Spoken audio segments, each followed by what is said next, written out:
Assalamualaikum warahmatullahi wabarakatuh. Para mahasiswa sekalian, alhamdulillah di kesempatan saat ini kita bertemu kembali dalam mata kuliah putusan pengadilan. Ya, topik atau bahasan kita di pertemuan kali ini adalah membicarakan jenis-jenis putusan pengadilan. Ya. Bapak berharap Anda semua dalam keadaan sehat walafiat dan bahan-bahan atau sumber bacaan tentang jenis-jenis putusan pengadilan ini sudah Anda baca ya sebelumnya, dan pastikan pada pertemuan-pertemuan mata kuliah putusan pengadilan Anda membaca atau juga membawa putusan pengadilan ya dalam rangka latihan ya, dalam rangka latihan supaya Anda bisa melatih diri dari topik-topik perkuliahan seperti yang hari ini kita akan lakukan, yaitu jenis-jenis putusan pengadilan. Kemudian juga selain itu, mata kuliah ini akan memandu Anda atau juga mengantarkan para mahasiswa untuk lebih memahami lebih baik ya sesuai dengan kompetensi Anda sendiri ya, yaitu memahami bagaimana sebuah putusan pengadilan itu dibuat. Kemudian juga Anda dan kita semua ya punya kepentingan untuk melakukan analisisnya ya untuk untuk kepentingan kajian ilmiah.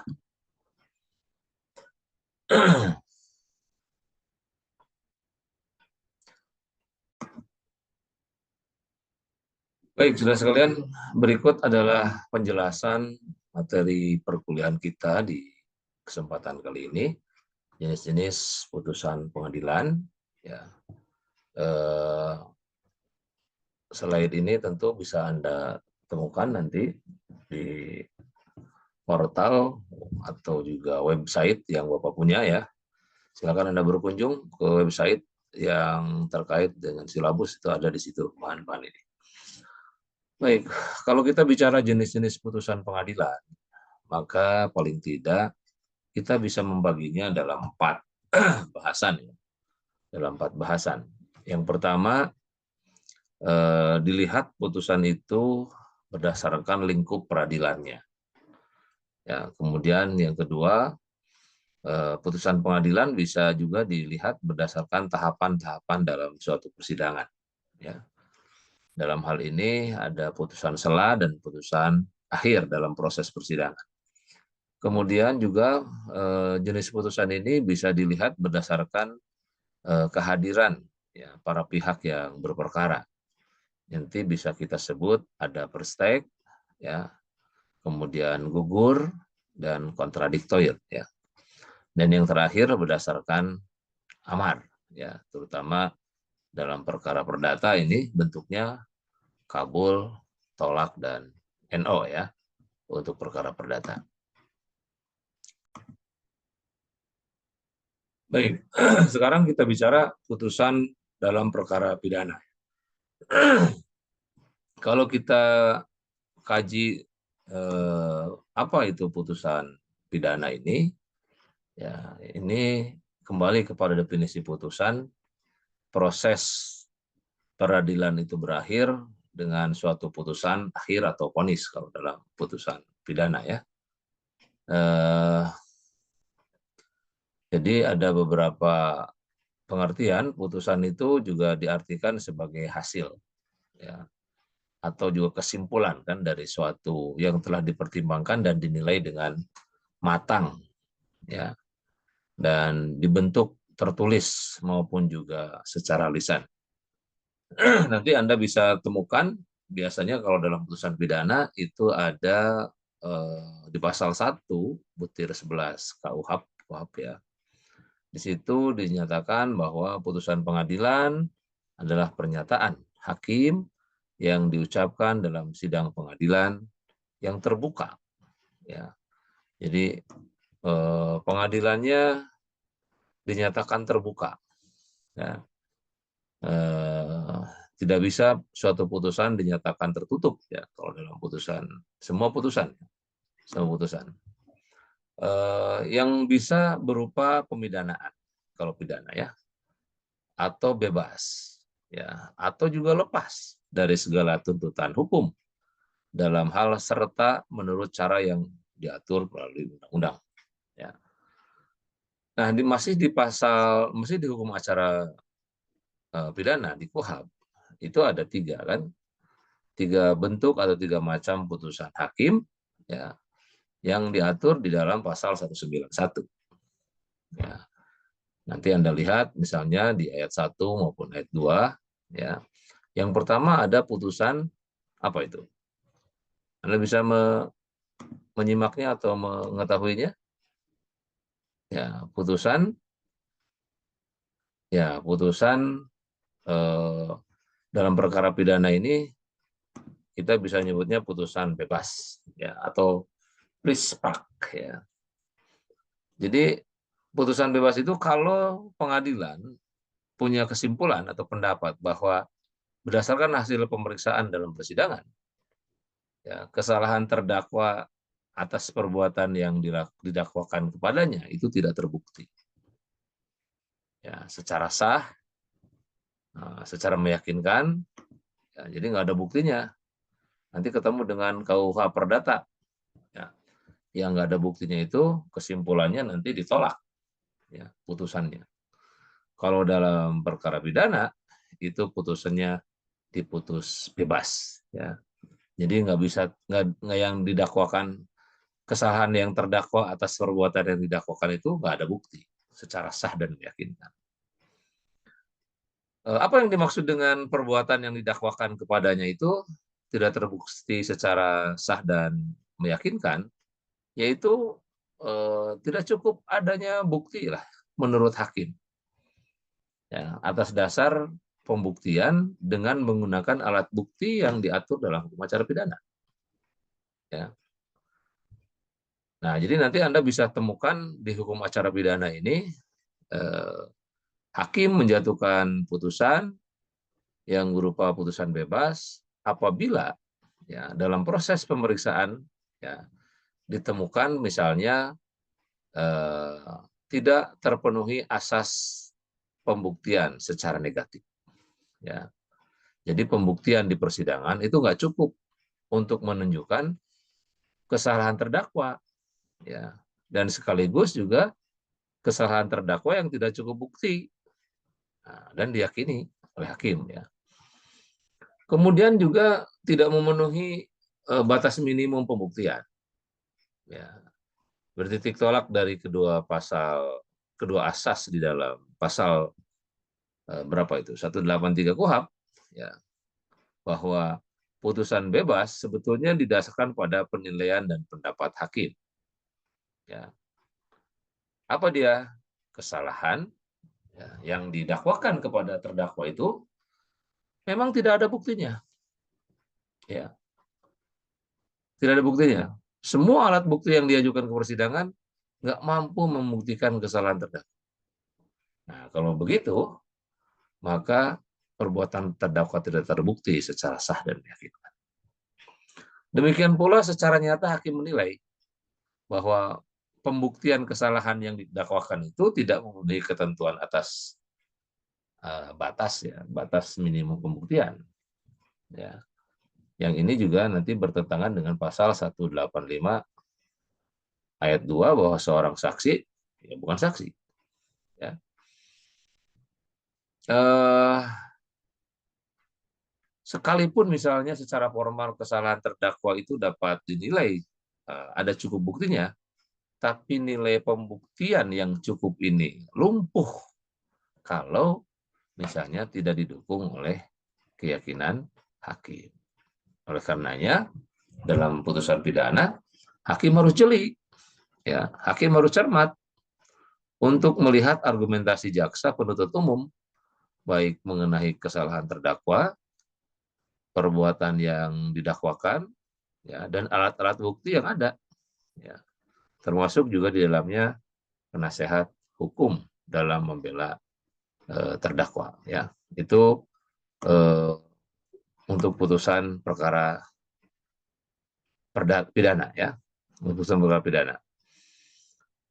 Kemudian dan lain-lain, ya, penjelasan putusan perkara pidana nanti juga bisa ketemu nanti di sini penjelasan ke bawahnya sebetulnya lebih banyak ke penjelasan perdata, ya.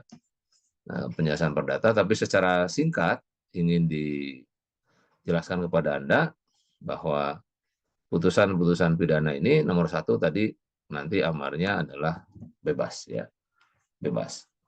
Selain bebas, ada putusan lepas dari segala segala tuntutan hukum, onslah, ya, atau disebut onslah. Onslah van Rechtsvervolging, nah, itu istilahnya. Jadi lepas dari segala tuntutan, kalau pengadilan punya kesimpulan atau pendapat bahwa perbuatan yang didakwakan kepada terdakwa itu terbukti, tapi perbuatan itu tidak merupakan suatu tindak pidana, ya, oleh karenanya terdakwa diputus lepas dari segala tuntutan hukum. Sengaja Bapak tidak memberikan contoh, nanti ada penugasan-penugasan soal ini, ya, di bagian-bagian penjelasan untuk memberikan penjelasan soal itu, ya. Kenapa seorang terdakwa dilepas dari segala tuntutan hukum?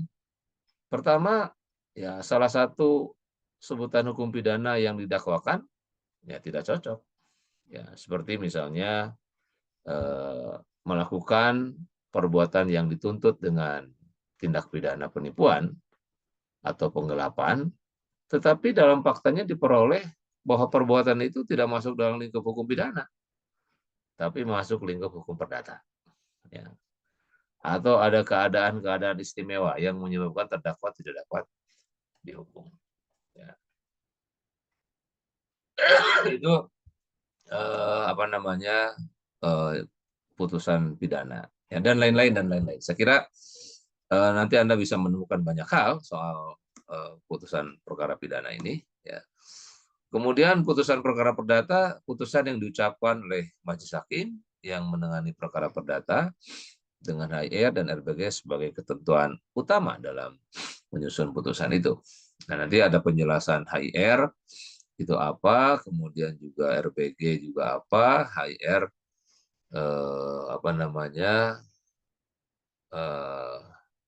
penjelasannya, ya, dalam slide ini. Lalu ada putusan perkara agama, ya, diucapkan oleh hakim, ya, dalam perkara-perkara agama, di mana putusan dalam perkara agama ini mengikuti ketentuan putusan hukum acara perdata, ya, dengan beberapa tambahan yang ada di dalam Undang-Undang 7, 3, dan 50 tentang peradilan agama, ya. Demikian juga putusan perkara tata usaha negara, ya, itu diucapkan oleh majelis hakim, ya, yang menangani perkara ketatanegaraan atau usaha negara, ya, di mana perkara ini mengikuti putusan perdata dengan beberapa modifikasi atau tambahan sebagaimana yang diatur dalam Undang-Undang tentang tata usaha negara, ya. Putusan militer nanti sumbernya ada di Undang-Undang 3197 tentang PM peradilan militer, ya, sebagai ketentuan utama. Nah, itu dilihat dari segi pengadilannya, ya. Putusan dilihat dari segi persidangan, dilihat dari segi lingkup berdasarkan lingkungan peradilannya ada 5, ya. Ada 5. Kemudian yang kedua, putusan berdasarkan pada tahap persidangan, ya. Ini ada putusan sela, ya. Ada juga nanti ada bagian-bagiannya, ya. Ada putusan sela itu putusan yang di mana putusan itu dinyatakan oleh atau diucapkan oleh majelis hakim, tapi dalam putusan itu belum menyinggung pokok perkara, ya, yang terdapat dalam dakwaan maupun dalam gugatan, ya. Dalam perkara pidana misalnya putusan sela ini nanti terkait dengan keberatan dari terdakwa atau juga penasihat hukum, ya, tentang misalnya kewenangan pengadilan untuk mengadili perkara, misalnya kan bisa diajukan putusan sela, atau misalnya dakwaan tidak dapat diterima, ya, atau juga surat dakwaan harus dibatalkan. Ya. Nah, ini ada beberapa jenis putusan sela ini. Ya. Pertama, putusan preparatoir, interlokutoir, insidentil, dan provisionil. Ya, baik di dalam perdata maupun pidana. Ya, di sini kita lihat misalnya apa itu putusan preparatoir adalah salah satu spesifikasi yang terkandung dalam putusan sela. Ya, dijatuhkan oleh hakim untuk mempersiapkan dan mengatur pemeriksaan jalannya perkara. Contoh misalnya menetapkan bahwa gugatan balik dalam berkonvensi tidak bisa diputus bareng-bareng dengan gugatan dalam konvensi. Atau misalnya sebelum hakim memulai pemeriksaan terlebih dahulu menjatuhkan putusan tentang tahapan atau jadwal persidangan. Itu preparatory, prepare ya, persiapan.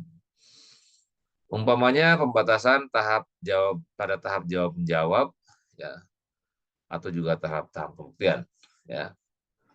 Nah, ini putusan preparatoir, kemudian juga ada putusan interlokutoir ya, di mana putusan interlokutoir ini bentuk khusus putusan sela yang dapat isinya itu bermacam-macam perintah ya, yang menyangkut masalah pembuktian ya, sehingga putusan ini dapat berpengaruh terhadap pokok perkara ya, atau dengan kata lain putusan ini bisa mempengaruhi putusan akhir ya.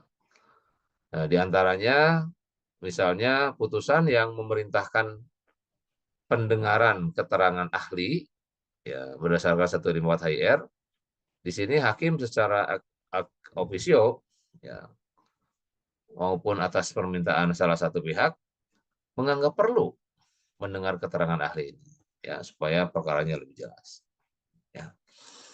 Kemudian putusan yang pemeriksaan setempat ya.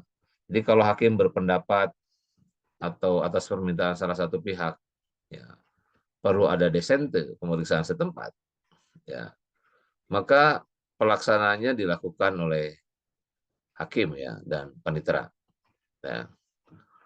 Kemudian juga putusan yang memerintahkan pengucapan atau juga pengangkatan sumpah ya, itu juga sama ya. Kemudian putusan insidentil ya, ini juga masuk kategori putusan sela yang berhubungan adanya kejadian atau insiden ya yang menunda jalannya proses pemeriksaan perkara. Putusan ini dibedakan nanti menjadi putusan insidentil dalam gugatan intervensi, ya ada fogging, ada tusekom, ada prejuaring, dan juga putusan insidentil dalam sita jaminan atau konservatoir berselah. Ya. Itu putusan ya bagian pertama ya yang bicara tentang di lingkup tahap-tahap persidangan ya, tahap persidangan ya, tahap persidangan.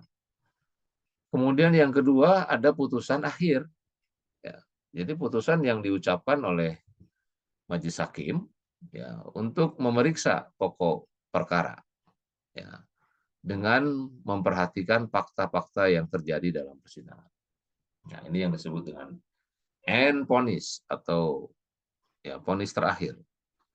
Ya, baik dibedakan dalam perkara pidana dan perkara pidana militer pada satu sisi, demikian juga pada perkara perdata. Perdata agama, perdata umum, tata usaha negara, ya.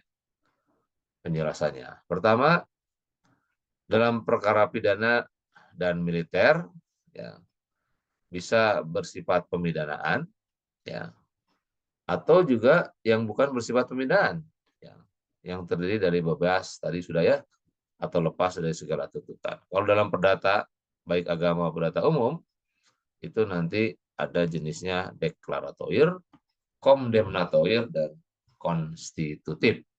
Nah, misalnya yang putusan kondemnatoir ini kedudukan anak sah, ya deklaratoir ya. Jadi menyatakan ya, oleh hakim ya dengan amar pernyataan atau penegasan tentang suatu keadaan yang secara hukum itu sah. Ya. Misalnya kedudukan sebagai ahli waris tentang pengangkatan anak. Itu deklaratoir. Kemudian juga ada putusan kondemnatoir. Ya. Putusan kondemnatoir ini di mana putusan yang dijatuhkan oleh hakim ya, dengan amar yang sifatnya menghukum. Ya. Menghukum. Ya. Bentuk hukumannya berbeda antara hukuman perdata dan hukuman pidana. Ya. Di perdata hukumannya itu kewajiban melakukan suatu prestasi. Ya. Bisa berupa melakukan perbuatan, bisa memberi sesuatu, atau supaya tidak melakukan perbuatan itu. Nah, itu ya. Kemudian juga putusan konstitutif. Ya, ini yang amarnya oleh majelis hakim diciptakan untuk membuat keadaan baru. Ya. Misalnya cerai, putusan perceraian. Ya. Itu kan meniadakan keadaan hukum. Keadaan hukum apa? Tidak ada lagi ikatan hukum antara suami dan istri. Sehingga putusan itu meniadakan hubungan perkawinan yang ada. Ya. Maka bersamaan dengan itu pula timbullah keadaan hukum yang baru ya sebagai janda dan duda. Kemudian yang berikutnya, berdasarkan hadir dan tidaknya, itu ada prestek, ada gugur, ada kontradiktoir ya. Banyak sekali ini putusan-putusan yang seperti ini ya. Kemudian berdasarkan amarnya tadi sudah jelas ya.